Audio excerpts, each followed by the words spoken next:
ও যে স্বৈরাচার সৃষ্টি করছে এটা ওর উপহার, ও স্বৈরাচার সৃষ্টি করতে পারবে না। আগামীতে শুধু এটা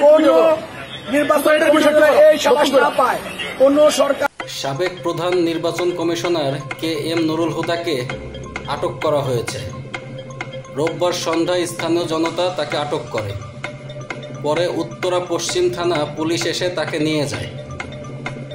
আওয়ামী লীগ আমলে অনুষ্ঠিত 3টি জাতীয় নির্বাচনে অনিয়ম কারচুপির অভিযোগে নুরুল হুদা সহ সাবেক 3 প্রধান নির্বাচন কমিশনারকে আসামি করে বিএনপির পক্ষ থেকে রোববার সকালে ঢাকার শেরেবাংলা নগর থানায় একটি মামলা করা হয়।